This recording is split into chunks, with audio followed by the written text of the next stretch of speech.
You are listening to the Pregnancy Podcast with Vanessa Merton.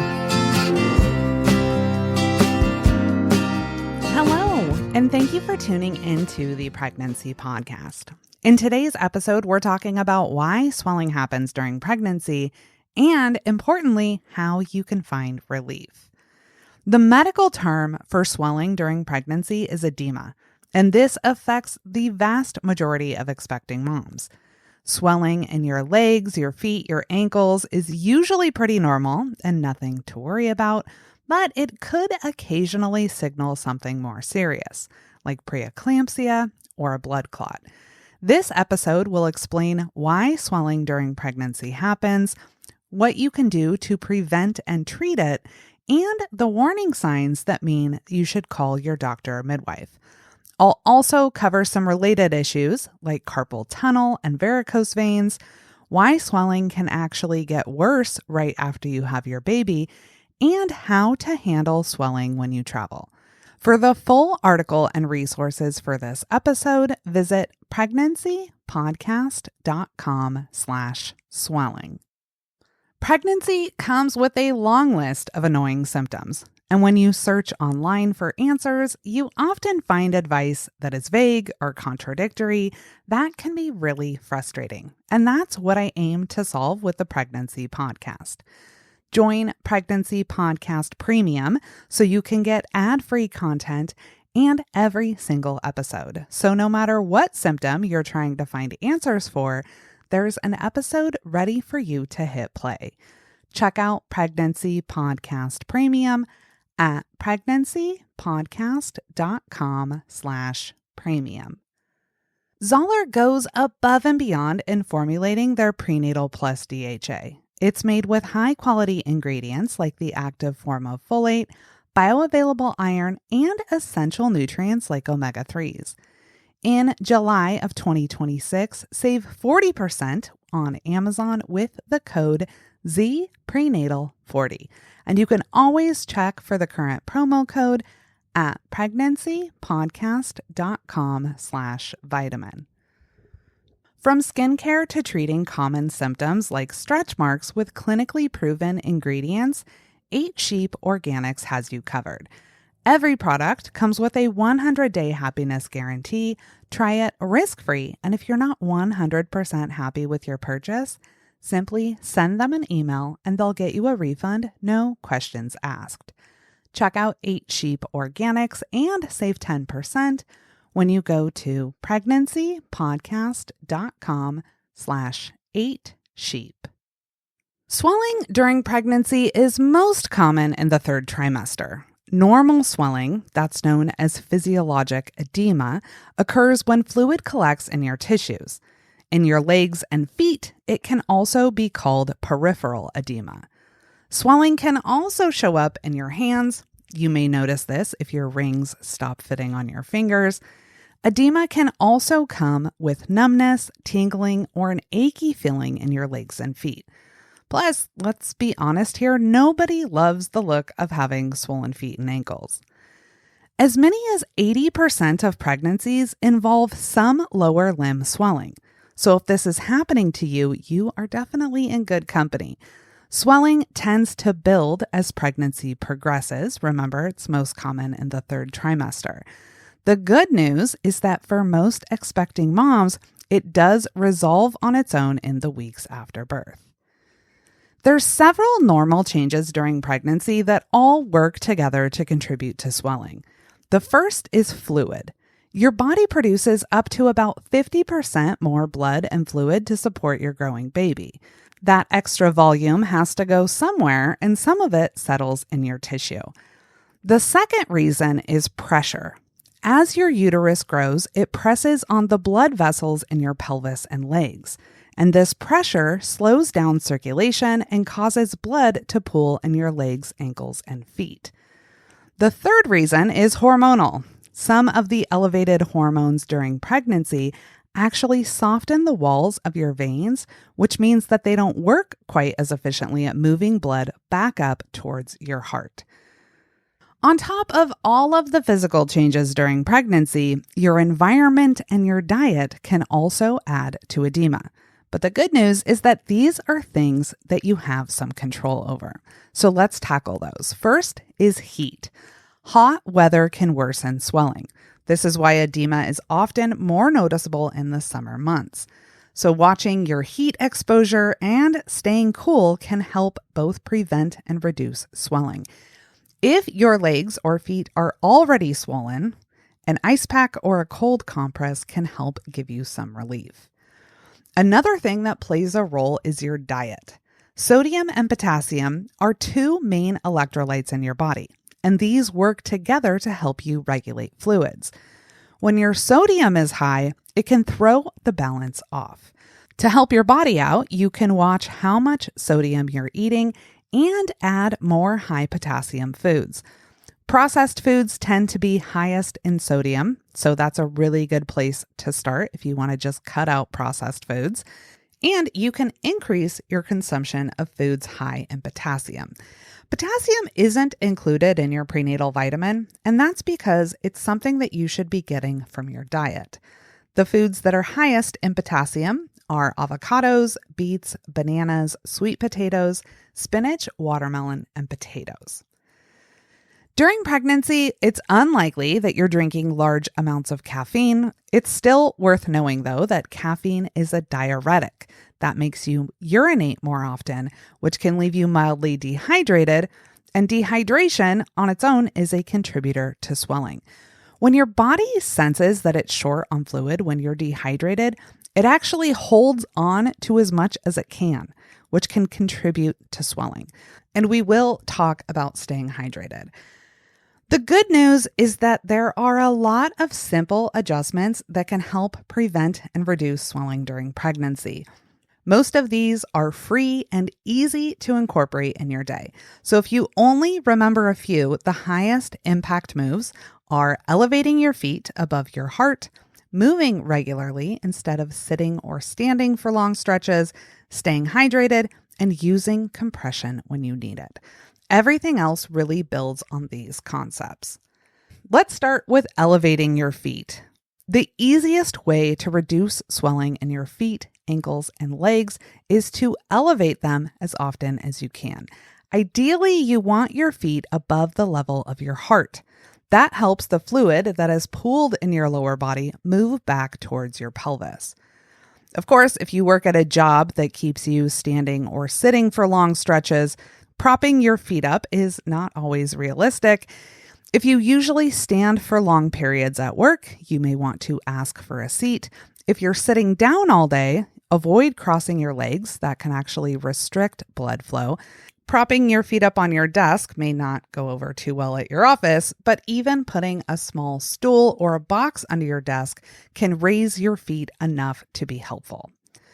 Another option is water immersion. This works because water puts pressure on your body, which helps push fluid out of your tissues. This pressure is called hydrostatic force, and it increases the deeper that you go. An easy way to incorporate this would be to fill a bucket with water and then soak your feet. Cold water is a bonus that will also help reduce swelling. Keep in mind, soaking your feet in a bucket, not exactly the same as being in a pool. The deeper that your legs are, the more hydrostatic pressure they get. So if you're standing in a pool or floating around in a pool, that's going to give you more of that effect than if you're just soaking your feet in a bucket or a bathtub. Plus, if you are floating or swimming, that's helpful because your body's not upright. So blood flow to your legs and your feet is less restricted. One study actually compared leg elevation to water immersion to help with edema. Half of the participants immersed their legs up to the knee in a container of tap water for 20 minutes. The other group sat upright with their legs elevated above the level of their heart for 20 minutes. After doing this for twice a day for 2 weeks, 85% of the elevation group had no edema, compared to about 75% of the group who soaked their legs in water. If you enjoy the water, immersion is a great option. Again, a pool is going to be much more effective than just sticking your feet in a bucket or a container or a bathtub. From an evidence standpoint, simply elevating your feet works just as well, if not better. Another thing you may want to try is massage. And there are a lot of benefits to massage during pregnancy. There is some evidence that foot massage can help with swelling in the legs and feet. And this study was looking at general foot massage. There's also something called lymphatic drainage. This is a specific massage technique that uses gentle strokes in an upward motion towards your heart to encourage fluid and lymph movement. A small randomized trial in pregnant women with swelling found that manual lymphatic drainage helped reduce edema and eased related discomfort like heaviness and tingling. This also was a small study, so the evidence is promising, not necessarily definitive, but massage is low risk and it can feel really wonderful. Highly recommend it. This could be something that you get from a prenatal massage therapist. You could also ask your partner or a friend for a foot rub. Even massaging your own feet, if that's your only option, is something that may be helpful. Another thing you may want to try is compression stockings. These are not going to be the most glamorous thing in your closet, but they can genuinely help prevent and treat swelling. So these are stockings that apply graduated pressure. So the pressure is highest at your ankle and then eases as they move up your leg. There's knee-high options of these, but these can end up too tight in the middle of your leg. They can actually make swelling worse. So during pregnancy, you may want to opt for stockings that go all the way up to your waist. Ideally, you want a maternity version of this so that it's comfortable over your growing belly. And on this note, it's a really good idea to avoid any clothing that is tight or uncomfortable, especially around your arms and legs. Another thing you may want to consider is your footwear. Comfortable shoes will not make swelling go away, but they can make a difference in how your feet feel when they're already swollen. As your feet swell, if you're wearing tight or really narrow shoes, those can pinch and restrict circulation, which can make things worse. Strappy heels, sandals can actually leave marks or dig into your feet if they're puffy, and squeezing into shoes that no longer fit will definitely not be comfortable. So opt for roomy, supportive shoes with a little bit of a stretch if your feet are already swollen. If you have an office job and you usually wear heels to work, it's a good idea to get a good pair of flats that will be much more comfortable. Movement can be a huge help for swelling. So you want to take breaks throughout the day to stretch your legs, to get up, to walk around. Any type of exercise, even a gentle walk, can help promote circulation. One study found that exercising in a pool helped reduce swelling. Again, this lines up with what we talked about with water immersion. Reducing swelling and improving circulation are just 2 items on a huge list of the benefits of exercise and staying active during your pregnancy. I touched on dehydration earlier. It may seem counterintuitive that drinking water actually helps with swelling, but staying hydrated does help your body hold on to less fluid. When you're dehydrated, your body clings to as much liquid as it can, and that contributes to edema. Your fluid needs are also higher during pregnancy. The American College of Obstetricians and Gynecologists recommends drinking 64 to 96 ounces. That's about 2 to 3 liters of water every day. If you're exercising or you're out in hot weather, then you may need more fluids to stay properly hydrated. Next, we're going to talk about some additional things that can come up with swelling, like carpal tunnel, varicose veins, and when to contact your doctor or midwife. Before we do that, I would like to thank the sponsors that have supported this episode. A lot of companies have exclusive discounts for pregnancy podcast listeners, and you can always see discounts and promo codes at pregnancypodcast.com/resources. Not all prenatal vitamins are created equal. Zoller goes above and beyond using the latest scientific research to formulate their prenatal plus DHA with high-quality bioavailable ingredients. The Zoller Prenatal Plus DHA is sourced directly from nature. It contains pure, unadulterated ingredients to meet the highest standards. This vitamin is really carefully formulated with the nutrients that you and your baby need in the optimal ratios for absorption, metabolism, and safety. One of my favorite things about the Zoller Prenatal is that it contains omega-3s like DHA. There are very few prenatal vitamins that include DHA. This is important because your DHA levels directly impact the central nervous system and the cognition of your developing baby. So this vitamin contains 300 milligrams of DHA, so this is one less thing that you need to think about and one less additional supplement you need to take. In the month of July 2026, save 40% on the Zoller Prenatal Plus DHA on Amazon with the code ZPrenatal40. You can always check for the current promo code at pregnancypodcast.com/vitamin. Let's get back to today's episode. Swelling doesn't only affect your feet and legs. When fluid builds up in your wrists, it can press on the median nerve. This runs down your arm and into your hand, and this is what causes carpal tunnel syndrome. It can lead to tingling, numbness, and even a weaker grip. One study found that about 34% of pregnant women reported carpal tunnel symptoms, and it linked those symptoms to fluid retention. This is something that tends to show up in the second and third trimesters, right when swelling is most common.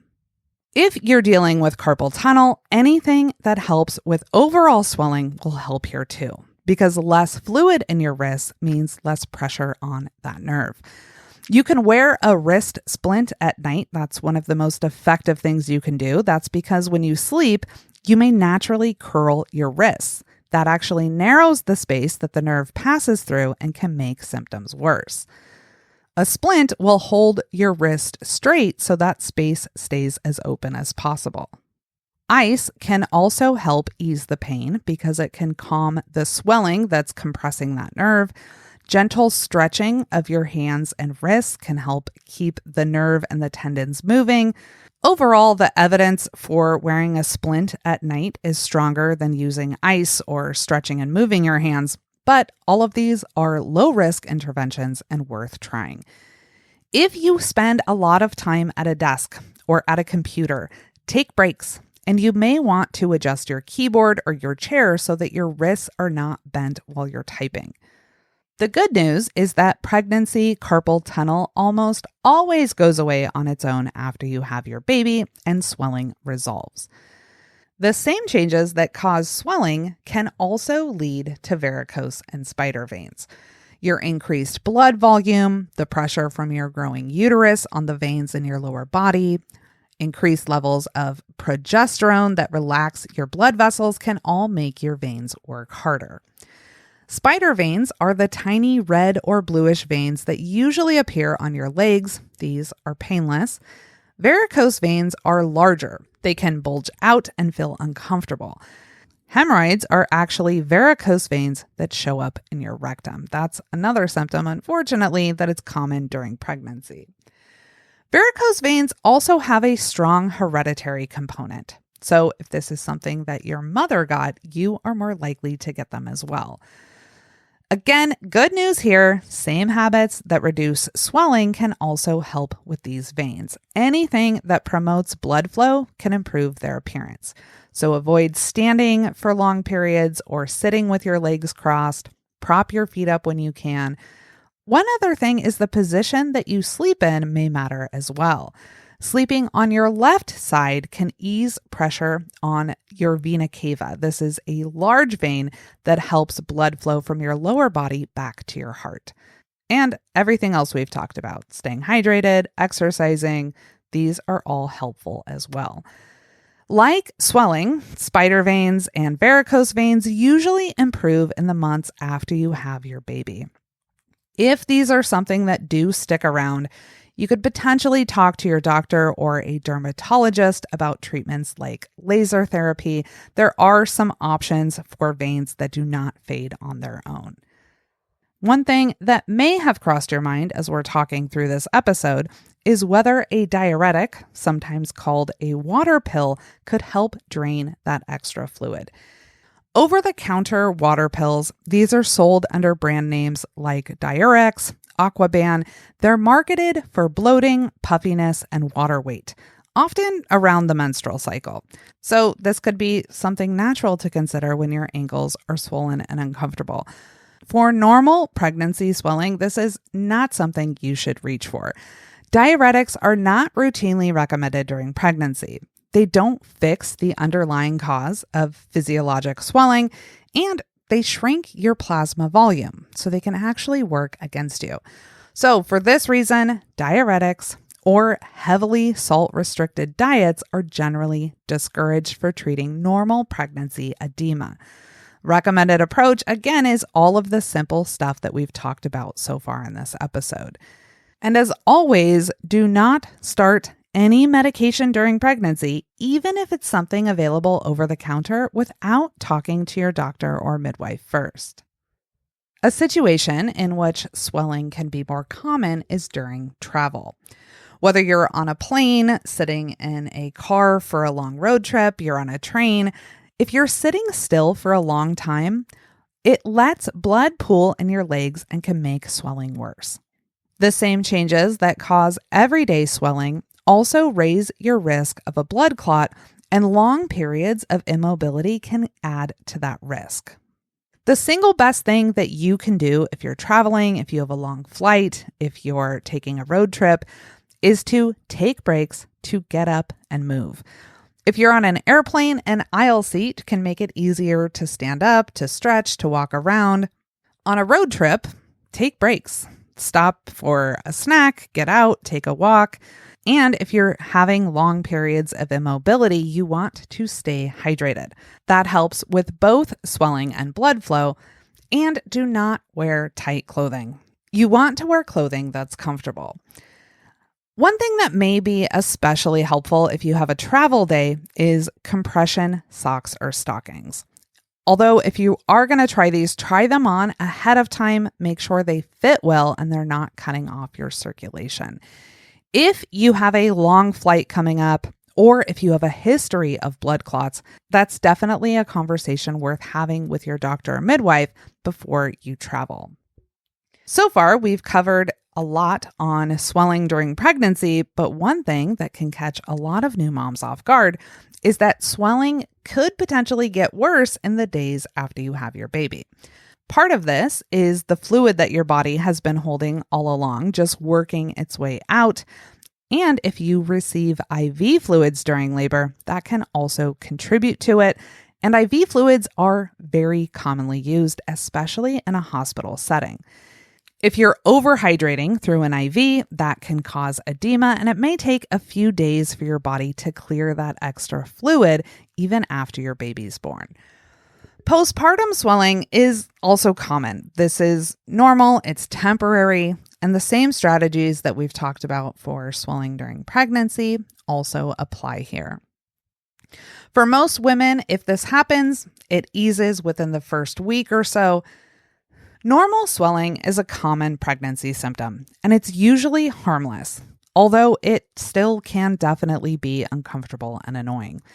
Occasionally, though, it could point to something more serious, like preeclampsia, a blood clot, or an infection. If at any point during your pregnancy you are ever concerned about a symptom, contact your doctor or midwife. It is always better to check in and get an expert opinion than to be worrying about this and searching for answers on Google on your own. Preeclampsia is one of the most important reasons to pay attention to swelling. This is a serious condition involving high blood pressure that usually develops after 20 weeks. With blood pressure, you can't feel your blood pressure rising, but there are symptoms. Signs of preeclampsia include swelling in your face or hands, a persistent headache, changes in your vision or seeing spots, pain in your upper abdomen or your shoulder, nausea or vomiting in the second half of pregnancy. This would be unrelated to morning sickness, sudden weight gain, and difficulty breathing. The key distinction here with swelling is that normal swelling builds gradually and tends to settle in your feet and ankles. Swelling that's associated with preeclampsia often comes on suddenly, and it affects your face and hands. Another concern to be aware of is a blood clot. This is known as a deep vein thrombosis, and unfortunately, pregnancy raises your risk of blood clots. The telltale sign of this is swelling in just one leg, especially if it's accompanied by pain, tenderness, warmth, or redness. Normal pregnancy swelling is usually fairly even on both sides, so swelling that is clearly worse in one leg is definitely a reason to call your doctor or midwife.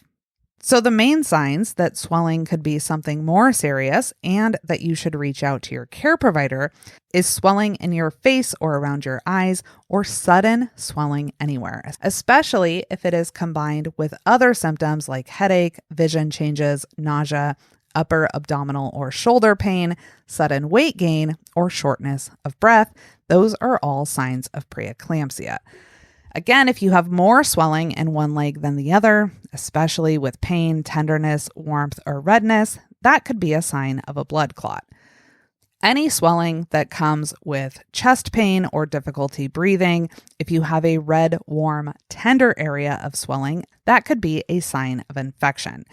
And any extreme or sudden swelling in your hands, feet, ankles, also a sign to contact your care provider. Normal edema tends to build gradually through the day and then feels most bothersome in the evening. Swelling is a common pregnancy symptom, and for most expecting moms, this is completely normal. It can be uncomfortable, it can be frustrating, but it's really your body doing exactly what it's supposed to do. You can absolutely reduce and manage this, but you may not eliminate it entirely. And for a lot of expecting moms, this isn't something that completely resolves until after they have their baby. Your care provider will monitor things like your blood pressure. They'll be keeping an eye out for swelling in your hands and feet at your prenatal appointments. So this is something that's on their radar. What they can't see is what you're experiencing in between appointments. You know your body better than anyone. So if you notice changes, if you're dealing with symptoms, if any of those red flags come up, like sudden swelling in one leg, definitely reach out to your doctor or midwife. And even if your swelling just seems like a normal pregnancy symptom, it's still something worth bringing up with your care provider. This is your trusted partner that's here to help you navigate all of the symptoms that come with pregnancy. To recap everything we talked about in today's episode, we started with what edema and swelling actually are, why they're so common, the different causes of them during pregnancy, and that this affects as many as 80% of pregnancies. We also covered outside factors or environmental things that can contribute to this, like heat, sodium, caffeine, dehydration, and then we talked about different ways that you can find relief. We talked about water immersion, massage, compression stockings, wearing comfortable shoes, moving your body and exercise, and staying hydrated. I also touched on carpal tunnel, varicose, and spider veins. Those can be related to swelling. And we went through warning signs of when symptoms should prompt a call to your doctor or midwife. I'd like to thank you for tuning into the Pregnancy Podcast today. I hope that you find this episode helpful. If you have a friend who's pregnant, please share the podcast. So many listeners find the podcast through recommendations, and I appreciate you sharing it. As always, you can reach me, Vanessa, at pregnancypodcast.com. You can read the full article and see all of the resources that accompany this episode at pregnancypodcast.com/swelling. Swelling is one of those symptoms that feels annoying. And it can be confusing, especially when you're looking at conflicting information online. That's the problem I aim to solve with this podcast. I want to distill all of the evidence and research into a short episode so that you have all the information that you need. Check out Pregnancy Podcast Premium, and you will get access to hundreds of episodes with evidence-based information that you won't find anywhere else. Plus, in the private podcast feed, every episode is ad-free. Check out Pregnancy Podcast Premium at pregnancypodcast.com/premium.